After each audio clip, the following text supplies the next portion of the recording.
untuk mungkin motivasi untuk pemuda-pemuda khusus di Sungai Tebal.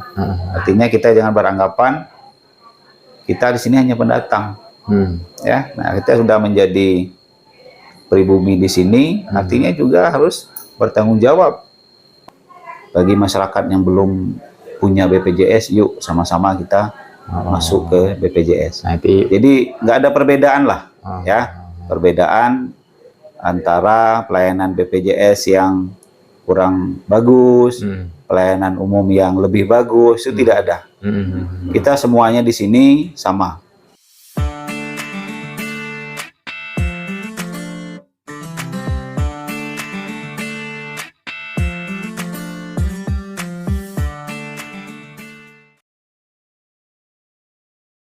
Assalamualaikum warahmatullahi wabarakatuh. Balik lagi di channel Dak Citaran. Sekarang kita posisinya berubah lagi.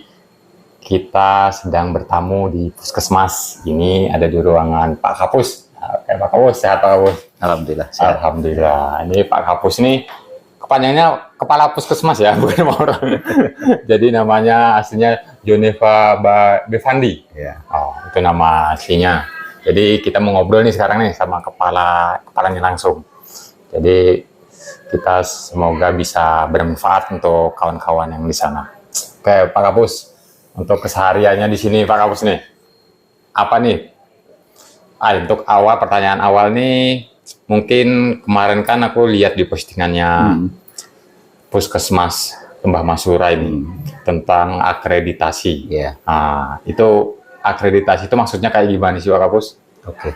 Nah, itu aja dulu. Oke, kemarin tepatnya di tanggal 22, 23, 24 April kita melaksanakan akreditasi Puskesmas.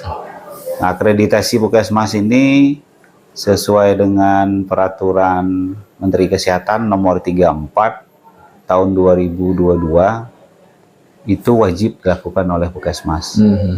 Dan tujuan dari akreditasi ini tentu yang pertama itu meningkatkan mutu pelayanan bagi Puskesmas untuk keselamatan pasien dan masyarakat. Yang kedua juga menjamin apa ya istilahnya menjamin kenyamanan bagi petugas kesehatan dalam melaksanakan pelayanan, karena pelayanannya sudah sesuai standar.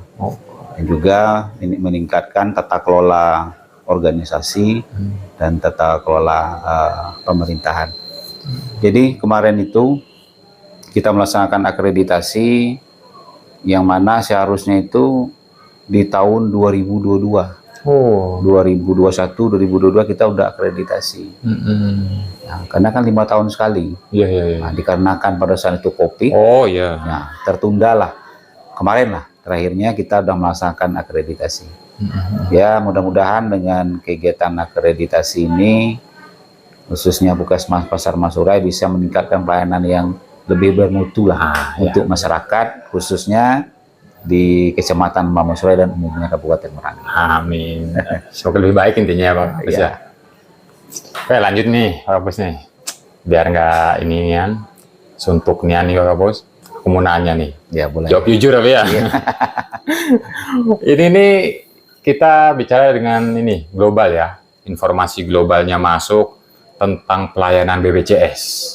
BPJS ini seolah dibedakan dengan yang umum karena banyak yang terdengar ya, isu-isu aja. Ini nggak tahu bener apa enggaknya karena emang oknum-oknumnya juga belum diklarifikasi apa bener apa enggaknya.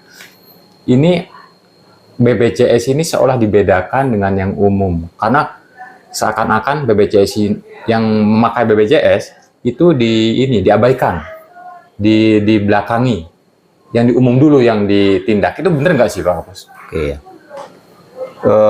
Untuk Puskesmas Pasar Masurai, pelayanan BPJS, pelayanan masyarakat umum yang tidak ada BPJS itu pada prinsipnya sama.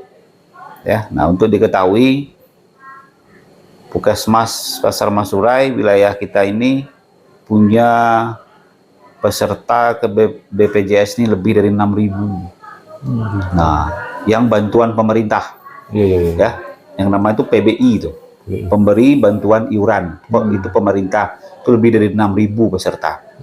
Yang kedua ada BPJS Mandiri. Nah, BPJS Mandiri inilah yang dibayar oleh masyarakat yang mampu. Nah, yang ketiga baru masyarakat umum yang belum anggota BPJS. Nah, artinya apa? Pemerintah sudah punya program itu kayak kemarin terakhir di akhir Desember 2023 seluruh masyarakat Indonesia itu sudah wajib punya BPJS. Nah, artinya tidak ada lagi masyarakat kita yang tidak mempunyai BPJS karena kos bidang kesehatan semakin lama kan semakin tinggi. Makanya saya bilang bagi masyarakat yang belum punya BPJS, yuk sama-sama kita masuk ke BPJS. Jadi nggak ada perbedaan lah, ya, perbedaan antara pelayanan BPJS yang kurang bagus, pelayanan umum yang lebih bagus, itu tidak ada.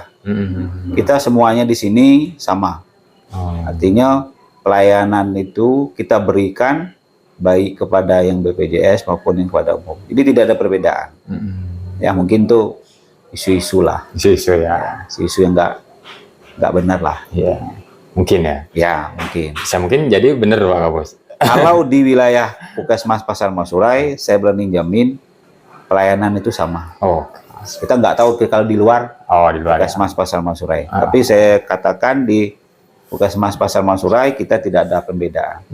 Semuanya sama. Kita layani semua sesuai dengan SOP yang ada di Puskesmas Pasar Masurai. Artinya sama berarti ya? Sama ya. Ini kita kan ngobrol di Puskesmas Lembah Masurai nih. Artinya Lembah Masurai ini memang sama, nggak ada dibedakan. Iya.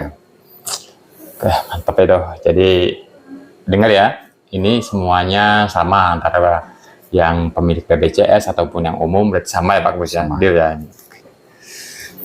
Tentang keunggulannya Puskesmas Lembah Masurai ini. Nah, karena memang bener nggak sih yang orang omongin Lembah Masurai ini katanya bagus. Nah, aku nggak tahu bagusnya di mananya kan. Apa sih bedanya dengan puskesmas yang anggaplah yang seinilah ya, apa sesama merangin kan? Iya. Apa tuh Pak? Pada prinsipnya semua puskesmas itu sama. Iya benar. Itu ada di peraturan pemerintah nomor 43 tahun 2019. Di sana pusat pelayanan kesehatan atau puskesmas. Artinya seluruh puskesmas pelayanan itu sama. Mungkin dalam pelaksanaan itu ada beberapa puskesmas mungkin yang peralatan sarananya yang tidak ada dipunyai oleh puskesmas. Itu. Nah, contoh di Puskesmas Pasar Masurai kita ada namanya alat TCM. Apa tuh? Alat TCM ini khusus untuk memeriksa dahak bagi penderita batuk. Nah, di puskesmas lain tidak ada.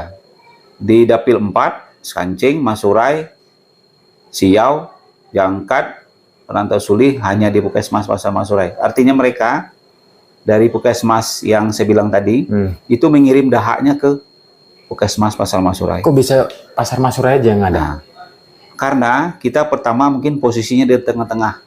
Itu. Ya. Iya, Pak. Posisi di tengah-tengah. Yang kedua sumber daya manusia kita dan tenaga lab kita 3 orang. 1 PNS, 2 orang kontrak daerah. Nah mungkin dari segi itu kita diberi bantuan alat yang namanya TCM. Artinya puskesmas yang lain mereka melakukan pemeriksaannya ke Puskesmas Pasar Masurai. Nah dalam waktu 2 jam hasilnya itu sudah bisa ditentukan apakah ini menderita penyakit paru-paru atau mungkin penyakit yang lainnya. Kayak cek TBC gitu bisa? Nah, TBC itu di Dapil 4 ini hanya kita yang ada. Nah, terus yang kedua, kita juga senter kasus rabies di Dapil 4 ini. Artinya sama seperti alat TCM tadi, semua puskesmas yang ada di wilayah Dapil 4 ini, dia mengambil vaksin rabiesnya ke Pasar Masurai. Nah, jadi kita yang handle untuk beberapa puskesmas. Nah, makanya saya bilang kita dengan jumlah tenaga sumber daya yang lumayan, yang hampir lengkap, kita melaksanakan program ini semaksimal mungkin. Kita bisa membantu kawan-kawan Puskesmas mungkin, tanda kutip, yang memang tenaga SDM-nya mungkin kurang. Nah itu. Sudah itu juga kita punya alat namanya krioterapi. Apalagi tuh Pak? Nah, krioterapi ini kita juga yang punya di wilayah kita ini, itu untuk pemeriksaan ibu-ibu, wanita usia subur untuk kasus HIV. Nah, jadi mereka ini bisa kita cek kalau memang ada penyakit kelamin lah.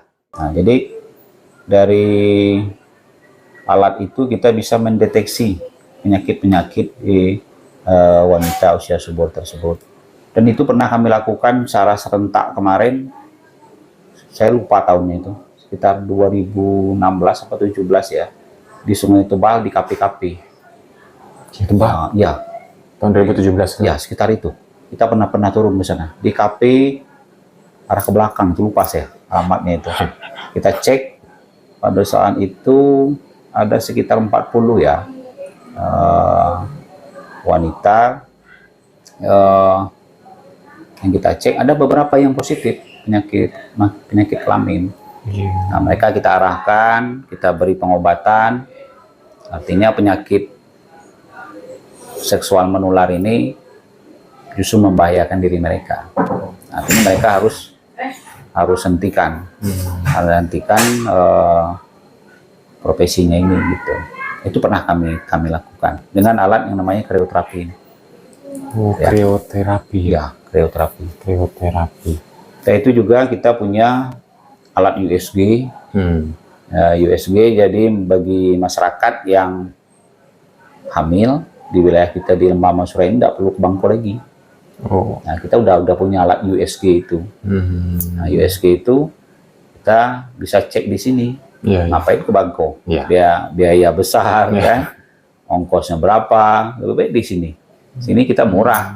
Memang diberikan pemerintah bantuan itu memang untuk membantu ibu-ibu hamil yang ada di wilayah Kecamatan Lembah Masura ini. Nah, makanya kami juga menghimbau lah pada ibu-ibu hamil yang ada di wilayah Kecamatan Lembah Masura, yuk sama-sama lah periksakan hamil sedini mungkin ke Puskesmas. Karena kita udah punya alat USG. Iyalah. Ya, itu mungkin yang banyak ya keunggulannya Puskesmas ini Pak. Ya. Wajar lah jadi sentral sini ya. Jadi senternya Pak Puskesmas yang lain. Dapil 4 itu ya. Kita lah berarti ya. Ini. Nah, di Dapil 4 lah rata-rata. Pak Kapus. Pak Kapus kan pernah ke Sanda nih. Ya. Nah, itu kan program MBS ya. Ya, malaria ya, eliminasi itu tadi. Itu gimana kesannya tuh Pak Kapus ke dalam? Kesan Pak Kapus saja ya? Oh gitu ya. Ya. Kalau untuk ke dalam, masyarakatnya memang dari akses pelayanan kesehatan masih sangat minim ya. Terus terang saya bilang. Karena memang jarak pondok ke pondok lainnya itu jauh-jauh jaraknya. Nah, kami juga berharap mudah-mudahan ke depan Sungai Tebal sudah menjadi desa sendiri. Artinya wilayahnya itu mereka bisa mengcover. Dan juga saya berharap di wilayah seperti Sanda, Sungai Ladi, apalagi itu Sengak, yang paling ujung itu apa? Air Kepayang. Air Kepayang. Nah, ada fasilitas kesehatan yang permanen lah di sana. Nah, artinya memang ada satu orang bidan atau tenaga kesehatan yang menjadi pertolongan pertama lah bagi masyarakat kita yang di dalam. Karena memang waktu saya turun kemarin masyarakatnya banyak gitu. Banyak. Jadi yang kalau saya bayangkan lah, bagaimana kalau mereka tengah malam tiba-tiba diare muntaber. Apa yang harus dilakukan? Karena nakes tenaga kesehatan di sana jaraknya ke Sungai Tebal kan jauh. 2 jam. Artinya mungkin ya tidak tertolong lagi karena diare itu gitu. Nah, itu mungkin untuk harapan ke depan ya. Nah, karena kayaknya sudah perlulah didirikan fasilitas kesehatannya di dalam. Itu yang berhak atau yang bisa mencapai itu semua siapa sih, Pak? Yang bisa, oke lah kita kayak Pak Kapus kan di sini ya menghandle puskesmas. Nah, kira-kira yang bisa menempatkan relawan kah atau memang mendirikan apa tuh tenaga kesehatan di situ itu siapa sebenarnya? Ya makanya saya bilang kalau dia sudah jadi desa, nanti mereka itu menyampaikan data itu, jumlah penduduk, sarana prasarana itu ke desa. Nah, desa nanti menyampaikan usulan itu ke Puskesmas, dan Puskesmas nanti meneruskan ke Dinas Kesehatan. Nah, Dinas Kesehatan nanti ajukan ke pemerintah daerah. Nah, artinya melalui dana APBD, pada saat kita musrenbang di desa, yang misalnya di Sungai Tebal sudah jadi desa, jadikan prioritas utama. Bisa prioritas bahwa di dalam itu perlu pembangunan sarana kesehatan. Nah, itu mungkin yang tahap pertamanya harus jadi desa dulu gitu. Ya. Karena masyarakat di sana kan saya sudah banyak banget. Sudah sekian ribu di dalam. Iya, benar itu. Pak Kapus, ini penutupan nih. Penutupan tuh biasanya ada motivasi atau booster lah, pendorong. Kami khususnya nih, kami kan ya pemuda yang baru mau itu ya mau bangkit lah, mau terbangun dari tidur kan. Jadi untuk Pak Kapus, nasihatnya atau motivasinya untuk kepemudaan khususnya Sungai Tebal lah. Khusus Sungai Tebal. Kalau umumnya nanti kita bicarain setelah ini ya. Saya rasa ini mungkin salah satu kegiatan yang positif ya. Artinya melalui kegiatan ini kita bisa berbagi informasi. Nah, mungkin kegiatan ini sangat bagus untuk ke depan. Mungkin tidak hanya melibatkan sektor kesehatan, mungkin juga sektor pendidikan, pemerintahan di kecamatan. Jadi kita berbagi informasi lah. Artinya dengan adanya kegiatan-kegiatan ini untuk khususnya pemuda lah, mungkin bisa bangkit lah melalui kegiatan-kegiatan yang positif gitu. Nggak harus kita duduk di rumah ya. Artinya ada kegiatan-kegiatan yang positif lah untuk membangun khususnya kecamatan Bamusurai. Kalau kita tidak bangun siapa lagi? Itu mungkin motivasi untuk pemuda-pemuda khusus di Sungai Tebal. Artinya kita jangan beranggapan kita di sini hanya pendatang. Ya, nah kita sudah menjadi pribumi di sini, artinya juga harus bertanggung jawab maju mundurnya di desa kita, baik itu dari segi pendidikan segala macam lah. Artinya peran pemuda juga sangat menentukan maju atau mundurnya suatu pembangunan di daerah tersebut. Oke, cukup lama Kapus. Terima kasih tuh nasihatnya. Jadi didukung kami ya. Kalau ada kegiatan itu panggil lagi kita sampaikan. Iyalah. Oke, Pak Kapus ya. Oke, sama-sama. Terima kasih udah kasih waktunya, tempatnya. Ini jarang-jarang kita bisa masuk ruangan Pak Kapus nih. Sibuk masalahnya. Salah. Oke, jadi Pak Kapus ya. Kawan-kawan juga semoga bermanfaat. Terus pantengin terus channel Cik Talang. Jangan lupa di komen, subscribe, dan share. Jadi ini informasi sementara ini, kali ini dengan Pak Kapus. Terima kasih Pak Kapus. Mohon maaf kalau ada salah. Ya, sama-sama. Dengan kawan-kawan juga mohon maaf kalau ada salah. Saya akhiri ya Pak Kapus ya. Assalamualaikum warahmatullahi wabarakatuh. Waalaikumsalam warahmatullahi wabarakatuh.